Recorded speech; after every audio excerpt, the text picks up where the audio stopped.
So mine is, we're school side council. Make sure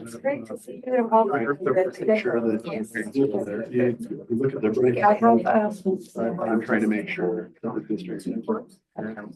Yeah, sometimes these get very lofty. Actually, will make someone want to.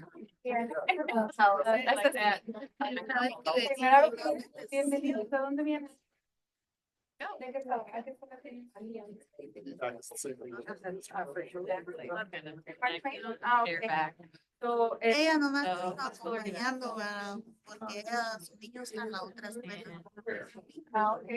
Aquí podemos ir.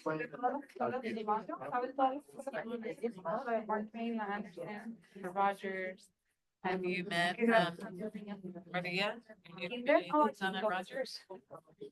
Dark hair with flowered blue shirt. That's Maria. And then at Anderson. Gabby. Gabby's not here. Is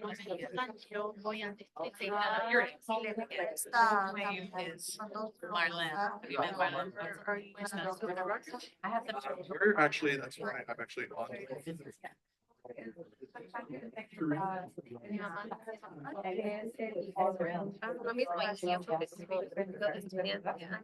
Yeah. I'll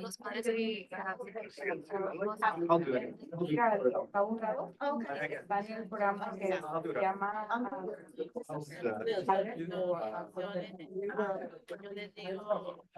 Which is, we want to share it, and when we have a share, just so it's representative. Our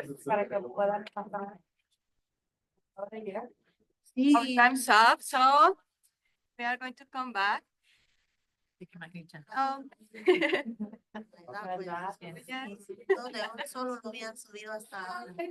Our time is up, so anyone wants to share what you talk about, what an SSC or a DPAC is? We have two on our chat. Perfect. So Andrea Carr, a group of parents, community members, and teachers who are invested in student success and want to give their input in how schools plan to support students. And she's FDR's alert.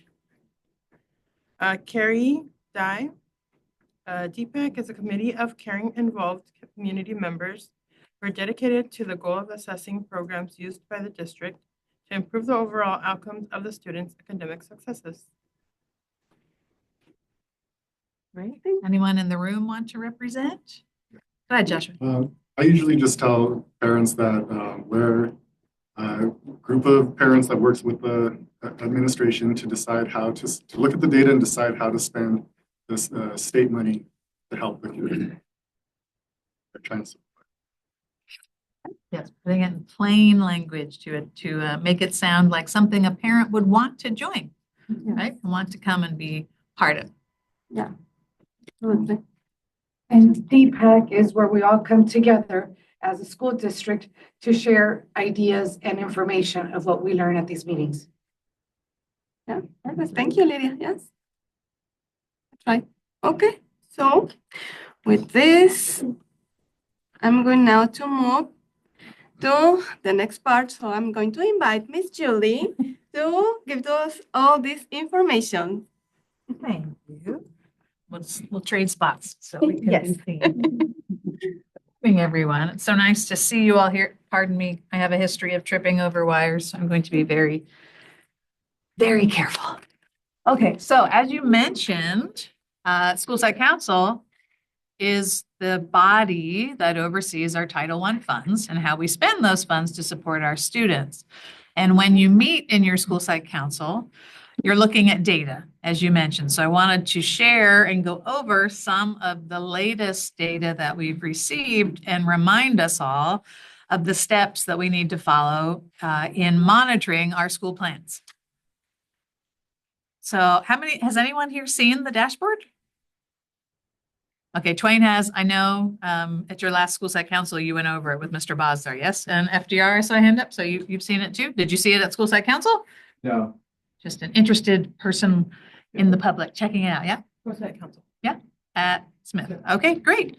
All right, if you haven't seen it yet, you will be, because I share the same information with principals to make sure we're all on the same page. If you've never been on the dashboard before, I put the link here, californiaschool-dashboard.org. You can click on it. It takes you right there. You can type in your school or your district and search for it, and then it will bring you, actually Lawndale brings you many, but of course we want Lawndale Elementary. And you can see how we're doing, or how we did between 22-23 and 23-24. It also has historical data in there from previous years where they showed growth. But this is the one we're going to take a look at today. And I have it in our slides, but I want to make sure you see it, because you can go in, you can look up your school, you can look up any school in California, you can look up neighboring schools, you can see and compare how your school is doing against another school, how your school is doing against the district. There's lots of information in here to see. So again, this is what our dashboard looks like for Lawndale Elementary.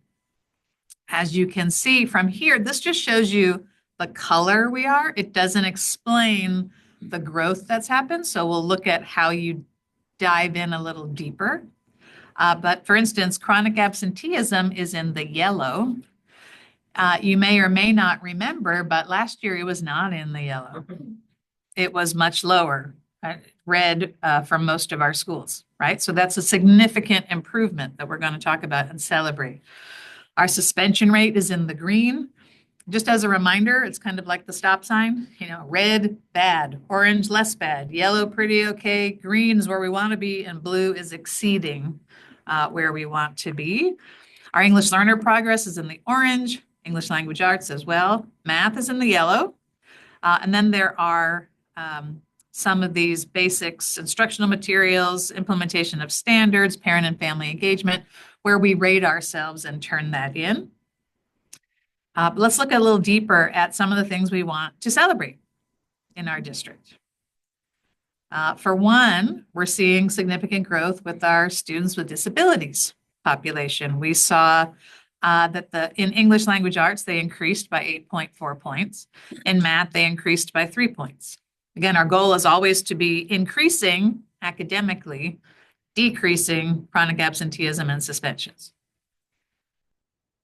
Also, for our students with disabilities, suspensions declined by 1.1%.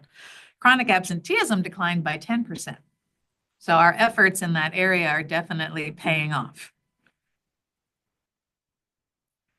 In another area, our suspensions are down. In particular, well, actually, we're in green. We declined by 0.8%, but you can see almost all of our, actually all of our students are in the green, or some are even in the blue. So we're doing really well in that area. Chronic absenteeism, huge. We declined for all students by 9.9%. Again, that shows a lot of effort at your school sites with your attendance aides and your community liaisons and your parents working with administrators and teachers and our social workers to get our kids in school. So we can't improve academically if our kids aren't in school. For our foster youth, which is another group of students that we track, you can see they have improved in language arts and math, declining in suspensions as well. So overall, we're really pleased. This is another tool that I wanted to introduce to you. This one is kind of fun. It was developed by one of our neighboring school districts, but it's a dashboard at a glance. Because if any of you have gone in to look at the dashboard, you have to scroll and scroll and scroll to see the colors for all your different indicators. On this one, the dashboard at a glance tool, you can go in and type the district. And again, you could look at any district. You could type in a specific school. If you want to do school, you click school. You can go all the way back to 2022. So you can take a look. I just made us go back to 2022. 2022, we didn't have comparison data, if you remember, because we were coming out of the pandemic. So some of these are You'll see the colors look quite different because of what we were facing in those days. But in here, if I want to find Lawndale, I can just scroll down and click it. And you'll see all the colors change, and I can do a quick review of the English Learner Progress Indicator, ELA Math, suspensions, chronic absenteeism, graduation rate doesn't, we don't use that in our district because we end in 8th grade. And you can see every single group of students and how they've done. So it's a neat tool to get a really quick view of how these things work or how our different districts and different schools did. So there's lots of information out there to see. But what I'm interested in is if at your school sites, those of you who've already done the discussion at your school site council about your dashboard data, is there anything else that you've identified at your sites that you're celebrating? Well, Smith just about coming back from Thanksgiving break, found out they were on the honor roll of At the local business honor roll? ERP. Yeah. What does that stand for? You know? Educational results. I have it right here. Educational results. Partnership. Okay, yeah, great. Any other sites find any interesting data in their review of the dashboard to say, yes, we're making progress? I can think of one for Twain. I'm sure Mr. Bosler might have shared it with you. Okay, math and English. In particular, though, Twain was in the red last year for your English Learner Progress Indicator. This year, you're in the green because Twain did a deep dive when they saw that red and I mean, went deep down into the data, identified the classes, identified the students, and went to work on helping those children move forward in the LPAC, and you're back in the green. So this data can be really helpful for course correction to say, whoop, we fell over this way one way, and it really helps you dig in and see, was it instruction? Was it personnel? Was there a rotating subs or a long-term, what went wrong and where can we course correct, right? And so that was a good example of how that happened. I also wanted to share Smith. You'll notice Smith is in the yellow for their African American group of students. They declined by 27.6% over the course of these 2 years. That shows I'm so sorry. tremendous effort on Smith's part. And what I wanted to share with you is what they did, because what I shared with principals is a needs assessment that you can do when you find an area that you're really concerned about, right? And so Smith was identified as one of our sites that had a big problem with their African-American students in chronic absenteeism. So they went in and did some data analysis. They identified their strengths. They identified their weaknesses. One of the things they realized or they identified is they didn't have an attendance clerk for almost a year. And one of the primary roles of the attendance clerk, that's the one who calls every day and says, hey, I noticed your child's absent. What's happening? Do you, they're sick? Okay, make sure you send a note. Or, oh, this is, how can we help you? What resources can we get you? They didn't have one. So they got that position filled finally. That was a huge gain. But they also did some evidence-based interventions. As you can see here, if I can make it bigger, they had biweekly meetings between the site social worker and the attendance clerk, personal calls home, parent workshops, use of PBIS incentives, using the A2A district platform that generates letters for parents with attendance concerns, and the SART and SARB meetings. So they put a lot of effort. Then they put down their actions. They put down who was responsible, how they're going to measure it. And as you can see, it had tremendous results. So when you as a team put your heads together and take a look at the data and then make a plan, it can have really good impacts on our student achievement. So I shared that template with all the principals in case you're interested in looking at that as a tool as part of your school site council. But congratulations to Smith. That's really good, a really good effort. And all of the schools are looking at their data now to see, okay, we were identified in the red last year, were we able to move our students out? And almost all were successful in that, not all. So I encourage you to go back and look, is there a group of our students that we still need to support in coming to school? Okay, Now, data isn't always the way we want it. Sometimes we bump up against concerns. So one of the things I wanted to share with you is one, there's a new group of students that the state is monitoring this year on the dashboard. We've always been monitoring them, but they were not included on the dashboard before, and that's our LTELs, or long-term English learners. For the purposes of the dashboard, these are kids who have been English learners for 7 years. Remember, the research says it generally takes 4 to 7 years to master a new language. In some of our reports, LTEL triggers at 6 years. For the purposes of the dashboard, it triggers at 7 years. So for this, it really centers in the middle schools because that's when it triggers. However, if you're an LTEL in middle school, that means you've been an English learner ever since kindergarten, right? So you've been with us and we should be monitoring how you're progressing, right? So an interesting thing we saw with our long-term English learners, there's a lot going on here. Chronic absenteeism increased. So 38% of our long-term English learners are absent 10% or more of the school year. Okay, that's 18 days or more. Suspensions increased between 22, 23, and 23, 24. Our English progress indicator, which is an indicator of how much you progress from taking the LPAC one year to the LPAC the next year, actually declined 27.9%. And in math, they declined by 5.7 points. In ELA, they actually went up. But the question I'm asking sites is, what comes first, the chicken or the egg? Am I absent all the time, therefore I'm not learning? Or am I not learning, or sorry, I'm absent all the time because I haven't been learning and I'm discouraged, so why bother to go, right? Or I'm not learning. I'm not saying it well, but I'm trying to make a point. It's very frustrating to be a 13-year-old child, right, who has been in school since kindergarten and has not reclassified. And so my question is, it's twofold, right? At the middle school, what can we do for these students right now? For the elementary schools, what are we doing in TK?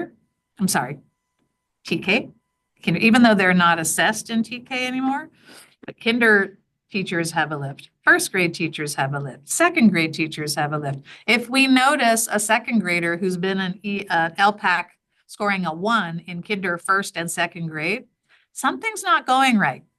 It might be instructional. It might be the way the child learns. It might be absences. It might be, there's too many questions to ask. We don't know the answers until we look at every child individually, but that's what we ask the sites to do. And I mean, the good news here is our long-term English learners, that's 79, well, each indicator is slightly different.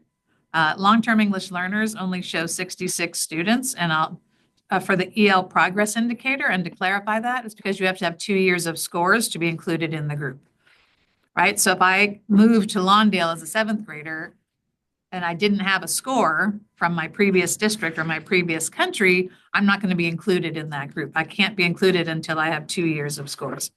So we're roughly 70 to 80 students, which is a good thing, because if you asked me how many long-term English learners we had 6 years ago, it was closer to 200. So that's a good indicator that we are better at reclassifying our students in elementary school so they don't enter middle school as a long-term English learner. However, there are still some kids that are slipping through the cracks, right? And so we need to turn our attention to what's happening there. So the data is useful in helping us do that.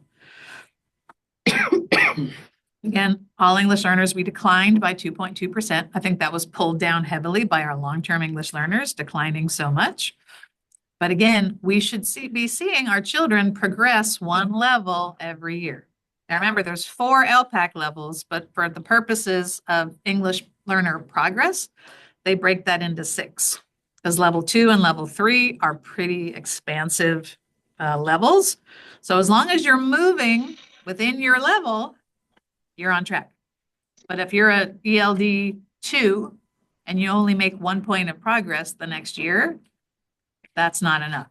If any of you were at my DPAC meetings, you know that for it to move appropriately every year, our children need to move somewhere between 27 and 88 points every year. So if a child is moving by single digits, we have a problem. What the problem is, don't know until you dig in there and you take a look, but we need to really do that looking. Any questions on that so far? I'm throwing a lot of numbers at you early in the morning. Yeah, yeah, okay. At your sites, did you identify any areas of concern that you're working on?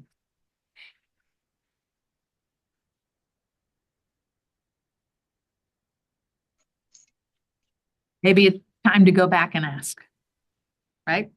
And admittedly, sometimes we go through data and it goes by so fast, you walk out of the meeting and you forget. We had certain groups that were still, even though we had improved the absenteeism, Mhm. there were certain groups that were still towards the. So it gives you a target group to start looking at and see how you can improve, right? And help our kids. And again, remember, this data was between 22, 23 and 23, 24. We're now halfway through the 24, 25 school year. You have actually more current data you could be looking at, right? To see how you're doing. And as I said, it's time for a checkup, right? Some of you have started at your site. Some of you will be doing it later this month or in January. You want to check your data, right? But you have new data that's more current. You have your iReady data from ELA and math. I think your students are still completing some of those assessments right now. The sites have a data day on January 9th. So after January 9th, when your teachers have had a chance to dig in and really look at that data, you should be having a school site council meeting reviewing that data. Like, what is it telling us? Our dashboard said we were going up. Are we still going up? Or our dashboard said we were going down, but we see some promising indicators this year. Let's dive in and take a look. We have ELD progress monitoring data to look at. Your students, English learner students, took a progress monitoring assessment in September, October, and they are completing another one now. We will have growth data to take a look at and see if our ELD classes are producing the results that we want. And we have our interim assessments for ELA and math that your teachers give that they can be looking at to look for progress. So in your December and January meetings, you'll be looking at, are there any changes we need to make to our plan, or are things moving as we thought they would? Are the things that we've put in place working for us? And are we on track to spend 85% of our Title I funds? I want to make clear that we apply for Title I funds every year, stating that we need them, right, to improve our student outcomes. If we, at the end of the year, have only spent 50% of our Title I funds, guess what the government thinks? I guess you don't need it. So we'll take it back, and then we might deny you next time you apply because apparently you don't need those funds. But we can look at our data and say, oh, yeah, there's some areas we need to work on. We need them. So we want to be very, what's the word I'm looking at? Very careful and thoughtful about how we're spending our funds. And for instance, many of you, almost all sites spend almost 75% of your budget on instructional aids, right? Because those help with intervention and help with lowering teacher-student ratios. But sometimes you have a position that vacates and you can't fill it and you can't fill it. So you've got more money in your bank account than you thought you'd have. We need to get those positions filled. And I know interviews were happening yesterday. And if they're not, we need to make a decision. Are we going to close it? Are we going to allocate those funds elsewhere? These are the types of decisions that you would make on your school site council. Okay, so just as a reminder, these are our 7 steps, right? We're back at number 1 again. I told you this goes around and around and around. We have new data. So we're analyzing data for number 1. We're measuring the effectiveness of our current strategies. You've identified goals and key improvements, but now you're checking, are they working? Are they on target? They're working. You're defining timelines, personnel, and expenditures, like that plan I showed you from Smith. If you're really digging into the part you're doing, you've already recommended to the board, we're not there. You're in implementation, we're monitoring, and then we're going to analyze again in January, right? And in January, we have our second interim budget meetings, which is really important. Your principal is going to come back to myself and Monique Benjamin, who's our director of accounting, and say, okay, this is where I need to move my funds. So that's why they want to meet with you prior to that, so you know how that's going. But I'm going to take a pause right there because we have a special guest. Come in and say hello, Miss Castro. Good morning. How is everybody doing? I hope you're all doing well. Love this group. It's always a pleasure to see you guys. And if I don't see you before the holidays, I just want to wish you guys a wonderful holiday season. Families get some rest, eat lots of good food, sleep. What we want to do, right? Dr. Kane? I'm right there with you. Thank you guys so much for being here. Okay. Thank you. Thanks for coming by. All right. So as I said, in January, or how many of you have a school site council meeting scheduled this month still? Guessing if it hasn't happened yet in December, it's probably not going to happen next week in the middle of all your holiday shows and gatherings, but you should have one scheduled for January. And this is the data you want to look at, and these are the conversations you want to have. So it's coming. Okay, and here are some things we talked about with the principals earlier, I guess it was last week, about using your funds wisely. Like think about the things you already have going and expand on what you have. Like if you have library books from the 1950s that do not reflect the children who attend your school, you might want to look at books that are in the languages your children speak, books that represent the children that enter your school. That's one way to do it. Your maker spaces that you're building out, your STEM programs, that would be a place to spend funds. We talked about strengthening your intervention programs. Sometimes we struggle with finding staff to run them because teachers work very hard and they don't always have the energy to then take on an after-school intervention class or a before-school intervention class, but you might have instructional aides who are willing to do it. You might have community liaisons who are willing to do it. I've had library media clerks run reading intervention groups during lunchtime. We might find some parent volunteers who are willing to be trained and can do that. So we have to think outside of the box and be creative. We talked a lot about providing release days for teachers. You know, we have a new math curriculum, right? Our teachers are learning the new math curriculum and teaching the new math curriculum and trying to intervene for kids who are struggling with the new math curriculum. We can give them, let's say I take the second grade for half a day and we sit down with the math TOSA and really do a deep dive on the upcoming unit and prepare things to help our students achieve. And then we go in and maybe observe one of the teachers teaching. We give them feedback. We do a rotating thing like that. And then the second half of the day is the third grade. Because I know nobody likes to have a sub in their room, but the only way to get professional development for teachers on the clock is to have subs. So we have to be clever and thoughtful about it. We have to hire good subs. We have to plan for good subs, but this is all things that are within our power. And then I also talked to them about utilizing our parent involvement funds because not all of our sites have done a great job with that. And there are opportunities for using that. For instance, providing workshops for helping children with math or whatever the area of need you identify in your data. Doing family math, language, attendance nights. Reminded them that CABE is coming up and they can send parents, or if there are other parent conferences that think would be beneficial, such as family leadership training. There's lots of different things out there that we can pull together to really support our kids. But again, it takes that time and planning. Anderson had a really good example where the principal took the data, took it to the teachers, and at their meeting, they dove deep into the data. They made goals for the year that they thought were stretch goals, but yet attainable. They made plans. Then he brought all that information to the school site council so the school site council could listen to it and approve it, which was fantastic. Good morning. I see right here if you want to come on down. So these are all things you could be discussing at your school site council. And then here is the calendar. And this is, again, I've shared with all your principals.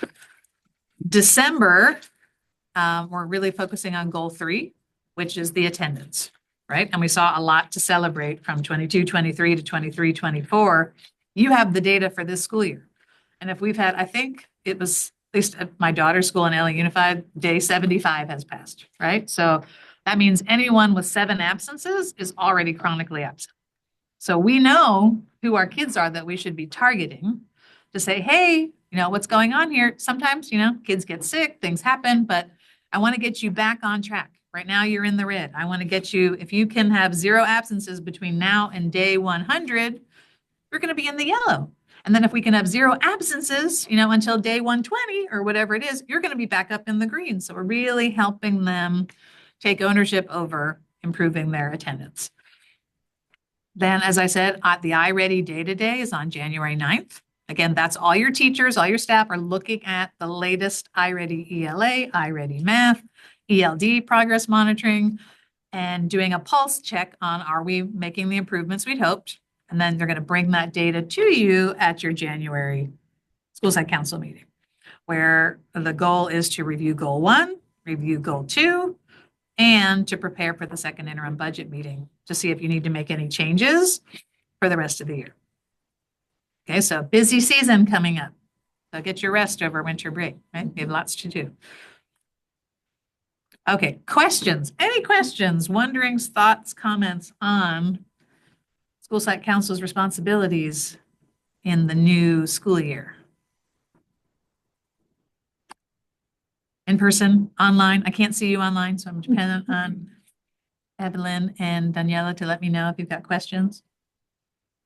Nothing so far? Okay. Yes. Question, how are they being tested? Like the children, I know my son let me know that they were doing some iPad tests. Are they doing it The like child online? in kindergarten? Okay, yeah, in kindergarten, they use the iPads. First grade and above, I think, is the Chromebooks. But again, it's all online. The littles, typically it's 1-to-1 or 1 to a small group. The older they get, they do it independently. But it's the iReady that they use every day, to do their practice lessons, and then they do the assessment right there on the same platform. So it should be familiar. And there are a wealth of resources on the iReady parent page where you can check in and see how they should be doing. And I highly recommend if you're not liking what you're seeing, go talk to the teacher. Like, what's happening? How can I help? Is there something, what's happening? Or maybe I'm just misunderstanding what these are. But I know in a random connection to that, I was at Rogers yesterday, and the principal and the assistant principal incentivized the children that anyone who met their stretch goal, if you've been familiar with that, with iReady, the children are given like here's your goal, and then here's your stretch goal, right? And so the principal and the AP said, anyone who meets their stretch goal gets to pie me in the face at this end of the year event.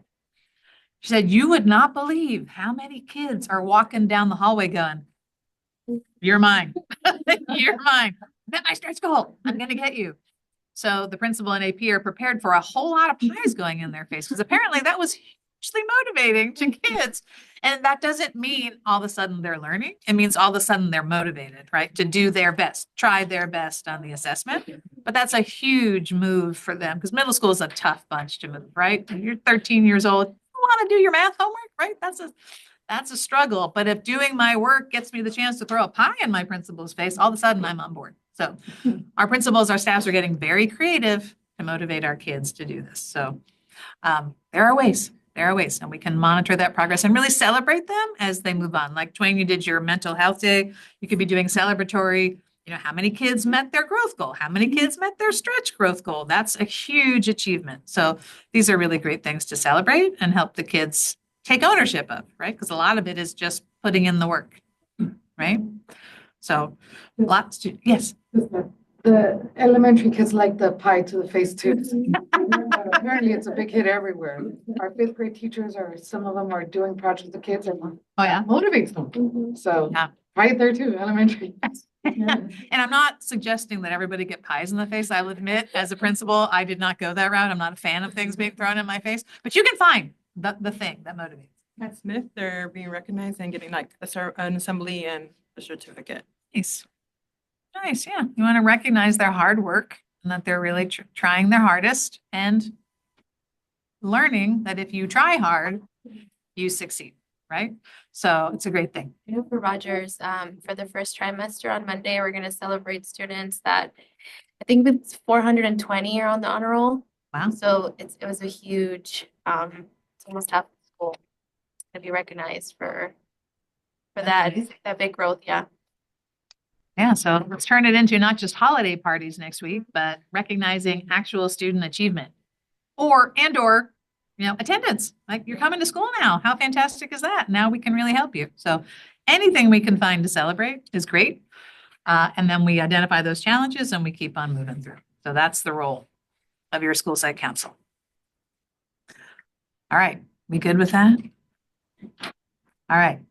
Last time we met, we talked about passports. And Brenda and Giannina shared with you some physical ones that would require people power to copy and staple and stamp.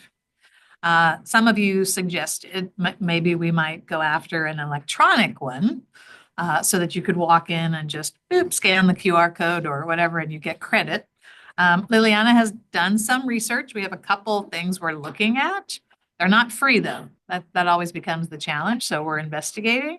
However, the CLs came up with a very simple one, is just to have a Google form and you fill out the Google form every time you go. So we have electronic record, and it's much easier because in years past, the community liaison spent hours tracking volunteer hours. And I don't want them spending their time on that. I want them working with families. I want them in classrooms. I want them helping you do all the exciting things we do at our sites. So we're looking for the way to make it least challenging for staff, least expensive, and most effective. So you want to add anything to that, Liliana? No, I just wanted to, I guess, share what we kind of did. We did research different like loyalty programs, like when you go to Starbucks, you get like points and then they get rewards at the end. There's a lot of stuff online. It's just very, very expensive. But Google Form might be one of those ways where we can kind of track and we can figure out a way to share with the parent their points, right? We're still kind of in the research stage, but if you guys have any ideas or you see something that you think you should look into, just let us know.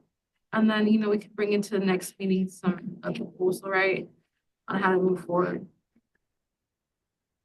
Or many of you are whizzes and want to just develop an app and just do it for LESD. We're cool with that too, if you want to. Questions, thoughts?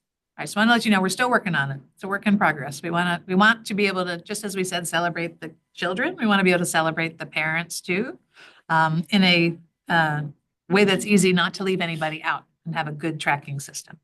But I will say, of celebrations, we are celebrating next week our green ESL parents who have been now 3 semesters with us learning English. They are graduating onto the El Camino campus this year, so they will move up to level 3 courses at El Camino. We have a cohort there already that graduated from FDR last year and started. So we're reopening a level 1 class at FDR next year. And our level 2 group that's been at the Wellness Center in the afternoons, we will be celebrating their graduation to level 2, and they will continue next semester at the Wellness Center. So our English studies continue, our Spanish studies continue. And I tell you, if you want a really challenging Spanish class, go sit in Miss Brenda's Spanish class. I sat in her class a couple of Fridays ago and I was like, oh dear God, I speak Spanish. And I was like, I don't remember the conjugation of the past tense verbs of ir and ser. And so I was like, okay, I could use a little refresher. So Brenda's doing a wonderful job. She's got a level 1 class and a level 2 class going. We have some wonderful things to celebrate, and we want to make sure that we're celebrating all of our parents as all the hard work you're doing for our kids. All right, I have an ask. If any of you have not signed up to support our PTA annual holiday baskets, they're still accepting donations, I think, but what they really need are volunteers. Volunteers. There are slots, I think Thursday night, Friday night, Saturday, right? It's fun. It's a lot of, last year I went and it's the Anderson NPR, just every table is covered with cans and boxes of food and you are directed and they're loading boxes. And it's quite the assembly line. It's really a nice opportunity to meet other families, other staff, each other's children, some bring them to help. If you can give an hour or two, they're really searching for support. They'll let you bring your teenagers. You just have to sign off that, you absolve the district of any harm, but they will take And they've reached out to me to push it out again to any group that I meet with that they could use some help. So the QR code is here to sign up. Please consider giving a few hours. Lydia? If we bring high school teenagers, will they get volunteer hours for their school? I think that's what the email said, yeah. Yeah, bring them, bring your kids' friends, bring anybody, especially able, big, bustly types, because those boxes are heavy. All right, and then just a reminder of upcoming board meetings. In January and February, we'll be highlighting Carson, Green, and FDR. I don't know if, well, Smith has already gone, Twain has already gone, Rogers has gone. You'd be amazed at what they share about all the fantastic things that are happening at their sites. It's great to just listen in. You don't have to show up in person. You can watch it on YouTube or request interpretation and watch it on Zoom. I mean, it's really quite amazing. If you have questions about a school, you should plug in and listen. If you want to hear what's happening at your own school, plug in and listen. If you're looking at middle school coming up, it's a great opportunity to do that and to show your support for your school. I just want to remind you that starting in January, if you want interpretation, you have to request it 72 hours in advance. Now, Leanna, I don't see a way to request it yet on here. That will appear in January on the website. There is a link right there. It's more down on the page. Oh, okay. However, we will be ensuring that link is the most current. Okay. It is a old link. There is one more change that I will be announcing next week. We are no longer accepting virtual public comments. If you want to make a comment, you have to come in person. Okay. Okay, and it's great to come in person. For just to see how it all works out. When the schools come, it gets a little crowded, but that's kind of fun. Actually, it's nice to be in a board meeting where it's not just two people in the audience. It's nice to see a full house. But okay, so if you want interpretation, you'll need to request it ahead of time. Otherwise, you can just watch it on YouTube or come in person, and especially if you want to make a comment. Brenda? Question. I know that we have also the meetings in YouTube, but I think the meetings in YouTube are just in English. That's right? Yes. Why we don't have in Spanish with translation or at least some subtitles? I think because they've offered it as a Zoom where you get the interpretation. So it's set up as a webinar. So you're not seen and you're not heard. You can listen, but you can get the interpretation. It will be good because sometimes we don't have time at that night. Maybe the kids, maybe. Oh, you want to watch it later, you Yeah, mean? so sometimes maybe you want to watch in another time. So it would be good to have it also in Spanish, at least with subtitles. You don't need to translate, just put in some subtitles and that's it. So the parents who doesn't speak English will also have access in other time and in another day when they already have time to watch what is going on their schools. Well said.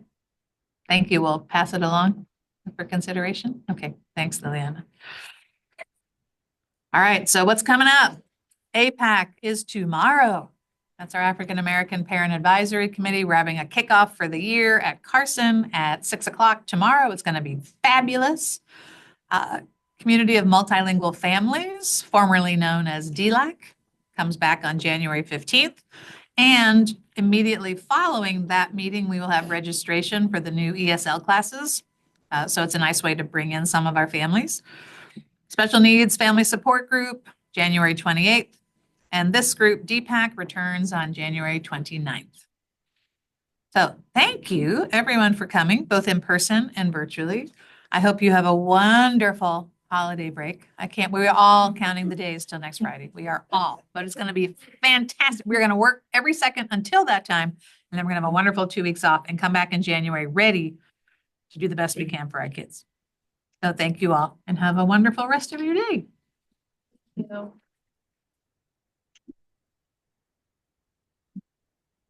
we had a good turnout. I couldn't see